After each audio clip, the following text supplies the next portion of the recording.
How's it going, everybody? Joe from NDB Aviation. Tonight I'm going to talk to you about a product that I have been very lucky to have for going on 5 years now. 5 years ago, when I was still working the air shows, I was very fortunate enough to get a chance to review a product that Bose sent me, and I was able to keep it ever since. Since then, I've done a couple of reviews, written a couple of reviews as well, and today I want to give you guys an honest 5-year follow-up. Now, if you're new to aviation, you've probably read about the Bose A20 headset. If you've been part of aviation for years, you just somewhere in the middle of your career or somewhere in the middle of your training, you've seen somebody with this headset. So instead of trying to give you a crazy in-depth review, I want to tell you why this is still my go-to headset, what it's been through, what I've done to keep it going, the few things I've had to replace, and the changes I've come to this product as I've had it. Because I started originally with the original Bluetooth module. Since then, I've had the chance to upgrade to the Bluetooth module that has the media functionality. So the original Bluetooth was just for phone calls. The latest version, you are able to play music, watch, or listen to movies through it. So basically you have a lot of media functions built into the latest Bose A20 headset. So without further ado, and without trying to just waste time with extraneous talking here, let's talk about the Bose A20. So if you're new to aviation, you want a good headset, there are many out there. You have Bose, David Clark, Clarity Aloft, Lightspeed, and several others. There are a lot of different companies also that are up and coming. You have a lot of choices. And if you're looking for budget picks, this is not it. The Bose A20 is far from being budget, especially with its price tag after tax is added in. You're looking at over $1,000 easy. So why even suggest this? Why go for it? And there are several main key factors that really drive people to the Bose A20. First being quality. It is a quality product that I've had the chance to use for the last 5 years, and it'll still be my product going forward. If this broke tomorrow for some unforeseen reason, if it was stolen, if something crazy happened, like say it fell out of my kit bag, my travel bag for it, and it fell on the ramp somewhere and a tug ran it over and it was you can't repair it. I would be going out, and as much as my wife would not want to hear this, I would be spending the money on replacing this with a brand new Bose A20. I wouldn't be going for the David Clarks. I wouldn't be going for the Clarity Lofts again, mainly because I had a chance to play with the Clarity Lofts. I bought a pair of Clarity Lofts. I ended up returning them. You can see the review on the Clarity Loft Flex on my website, ndbaviation.com. I've had a chance to play with the David Clarks, Lightspeeds, and I keep coming back to the Bose A20 for really, there's a lot of reasons, but let's go back to build quality. These are sturdy. They've been through a lot. I've never had a part break or fall apart that would compromise the overall functionality of the product. You know, everything about this, through the years and years that I've used this Bose A20, from the cables to the mounting pieces to where everything comes together at, I have never had anything break, which has been amazing because I haven't always kept this in the Bose provided travel bag. This goes now straight into my kit bag or flight bag, and there's not a whole lot of space for it. It slides in, and I'm really just shoving it in there and going. So it's not getting the best treatment, especially the last 2 years. Now, I did start off being a CFI in Georgia, then Arizona, and now at the airline, and throughout the years, I gave it more space, but nowadays it's really being jammed in. I'm taking it places. Some days we're swapping airplanes 2 to 3 times a day, and it's coming in and out every time. So it goes through a lot, and it puts up with a beating and keeps going. And it has never failed me yet, which is great. And out of all the people I've known, since this has been a product on the market, I have only known 3 that have had actual problems. And every time, Bose has worked with them to fix the problem. And it was almost, I think everybody's has been under warranty. So you're making an investment into a quality product that is going to be with you for 5 to 10 years, if not more, because it is a quality product that is built sturdily and will put up with all the crap you throw at it. Now, I wouldn't run it over with an airplane, but it will put up with normal wear and tear that you would expect any headset to do. So build quality is great. Sound quality of the headphones is great. You can watch movies on it. You can listen to music with it. Have I used the media functions while flying? No. Have I used it at the hotel? Yeah. There are times where I've forgotten my headset, my earphones, or my Bluetooth earbuds, and the only thing I've had was this. It's easy to pair with your cell phone, your iPad, your laptop, your Mac, whatever you have. If it's Bluetooth, you can pair it. It doesn't drop out like cheap Bluetooth earbuds do or Bluetooth wireless headphones do. These keep a good connection and they have good sound quality. So overall, sound quality is great.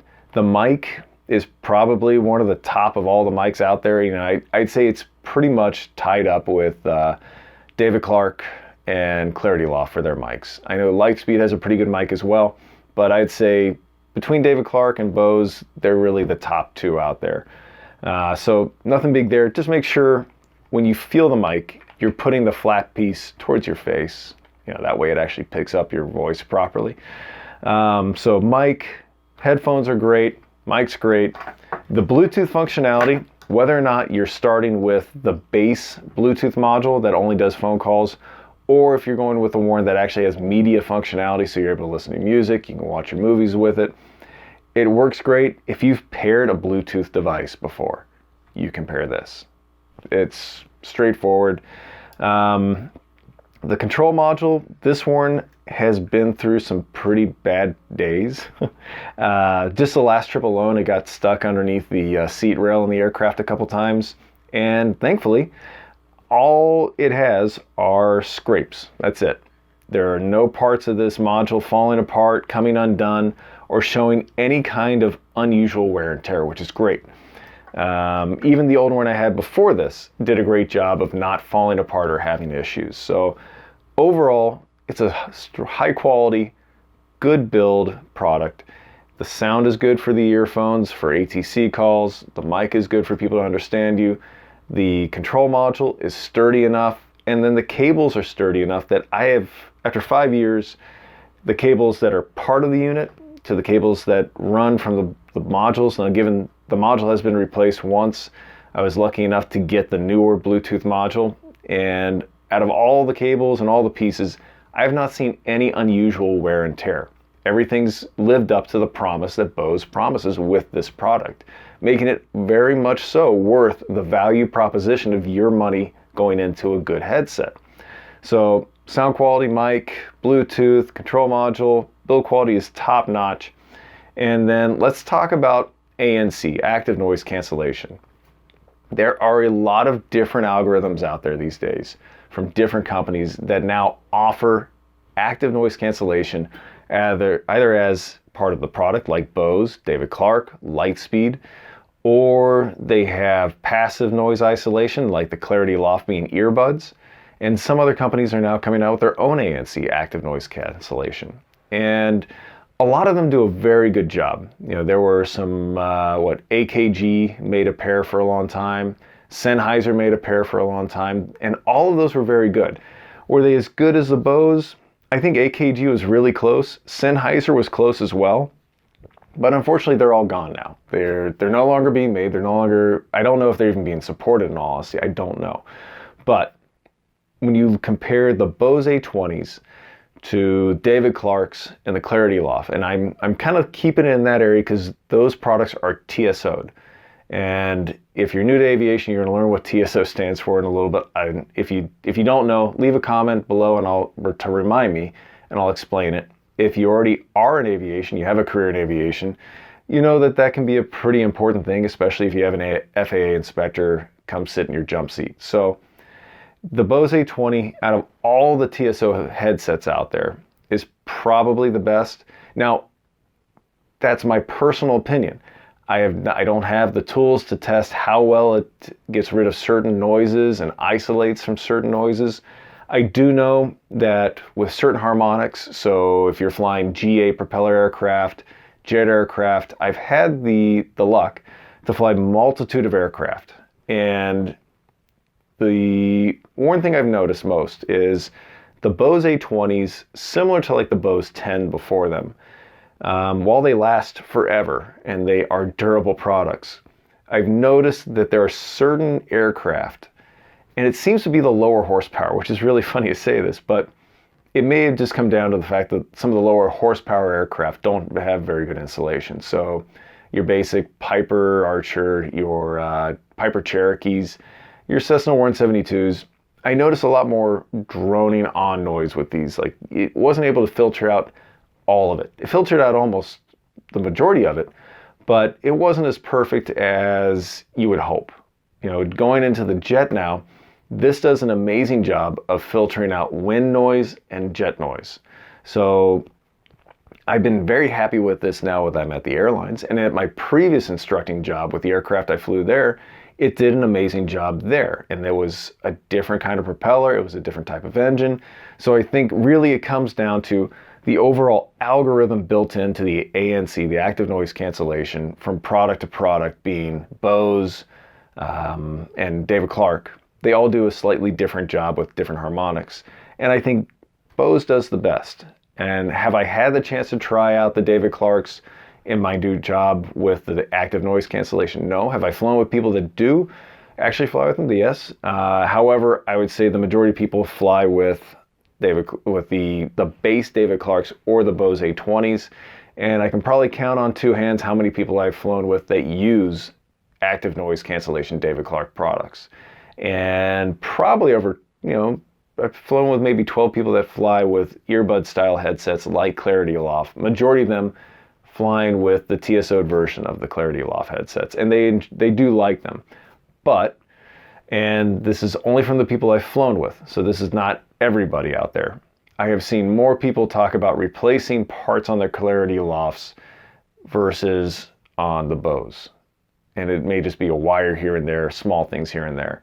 The Clarity Alofts, that is Clarity Aloft, sorry. So the Clarity Alofts, some wire issues here and there. Nothing major. As far as David Clark products go, I've never heard any major gripes, except some people have talked about how the top pad creates more of a pressure point than the Bose did if they've owned either or. And, one thing I will say, it doesn't matter how much padding you have up here or how little padding. Even the Bose A20 creates a pressure point after a while that gets uncomfortable. So this does not magically negate it. Bose, David Clark, they all have the same problems. And even the Lightspeed had it, because I feel like the Lightspeed had even more foam cushion that was more pinpoint that would create a pressure point over time. So you can't get away from the pressure point problem with headsets unless you go with something that's in-ear, like Clarity Aloft. And that's where they really excel, and I think is a good selling point on those. But let's come back to the Bose A20. When you look at ANC, I still think the Bose A20s are the best. David Clark is close behind, and that really just comes to which one you choose. So David Clark makes an over-the-ear ANC headset and an on-ear ANC headset.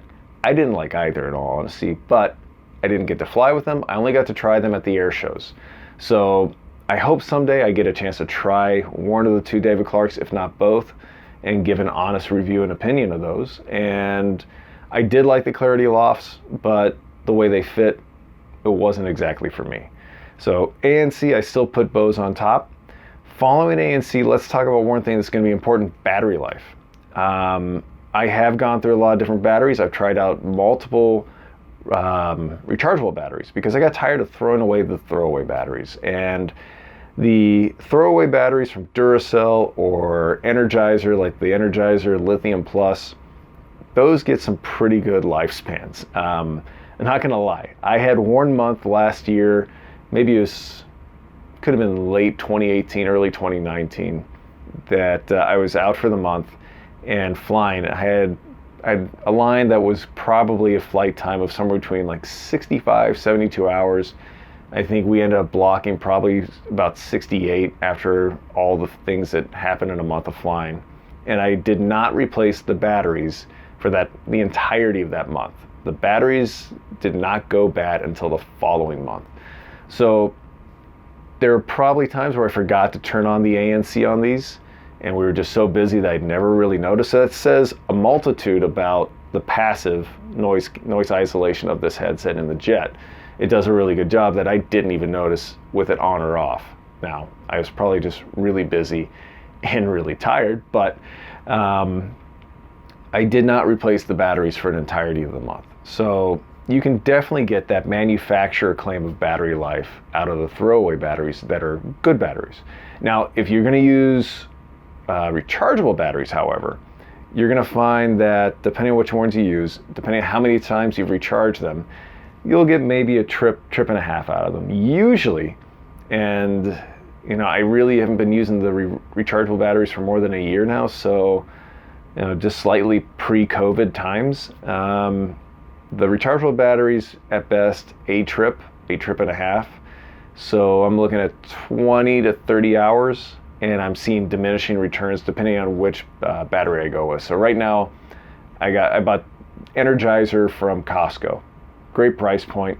And basically, 2 batteries, 1 trip, come home, charge them up again, but then I'll cycle out the other AA's and it'll just be a constant swapping per trip. There have been a couple trips where I've swapped out batteries in the middle of the trip, and that was when I was going with the cheaper Duracell rechargeable batteries. So it's going to be hit and miss depending on what kind of battery you use, but you can definitely get the manufacturer's claim on battery life. And the last thing to talk about comes back to build quality, ANC, and everything else, and it's an investment. And you have choices out there for headsets. You have products that are cheaper than the Bose A20. You have options that are very close to being as good as the Bose A20. Why buy the Bose A20 though? And for me, it comes down to the build quality, and it comes down to how I feel at the end of the day of flying. I've flown with many other headsets. I've flown with a passive noise cancellation headset from Sennheiser, and I've tried out other people's headsets like the Lightspeeds, and I forget which exact Lightspeed, the Clarity Law Flex, and regular David Clarks that don't have any noise cancellation built in. It's all passive from the foam. And I gotta say, the end of the day, after being able to swap back and forth, try out different headsets, and use the Bose A20. The Bose A20 is still my go-to. There are many headsets out there that want to beat this headset. But at the end of the day, the way my ears feel, my overall fatigue levels, this helps. I had a noticeable difference of how my ears felt, my head felt at the end of the day of using just basic David Clarks. The Clarity Law Flex, at the end of the day, I felt pretty good. But again, there was something about them that personally, I like the idea of an in-ear, earbud style headset, but it gets uncomfortable for me after so many hours. Not that this doesn't get uncomfortable, but it's really about pressure on the top of the head. It's another thing to have something in your ear becoming uncomfortable. So for me, the Bose A20 still has, even though it's a high cost, the value proposition here is you're getting a product that's going to last 10 years most likely, if not more. You have a product that is going to put up with a lot of use and abuse. And if you're in the market for a headset, and I know these times are tough, especially with COVID, with everything going on, if you are the person out there that's looking for a headset and you have the money to spend, or you're willing to save up for a headset like this, I highly recommend it. I don't think you're going to have buyer's remorse with this. I think in a year, in 3 years, 5 years, and 10 years down the line, you're still going to be happy that you bought the Bose A20. The only thing that might make you less happy about it is if they come out with a Bose A30 or whatever they're going to call the next generation. Whenever that happens, I feel like that's the only thing that would give me potential buyer's remorse.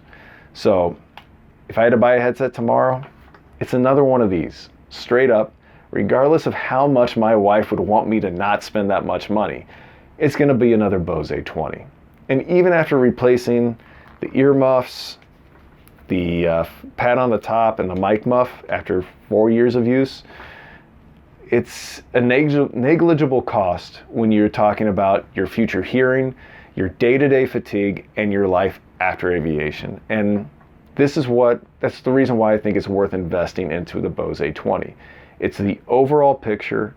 It's about the lifespan of the product, your lifespan in the career of being a pilot, or the hobby of being a pilot, and your life after all of that. And I think the Bose will help you with that overall picture.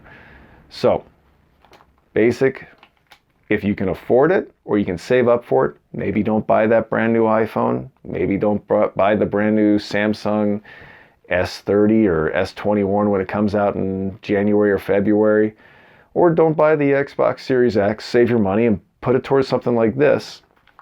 You're going to be happier with this, because I can't guarantee, but I'd be willing to put money down that the Bose A20 is going to be around longer than that iPhone 12.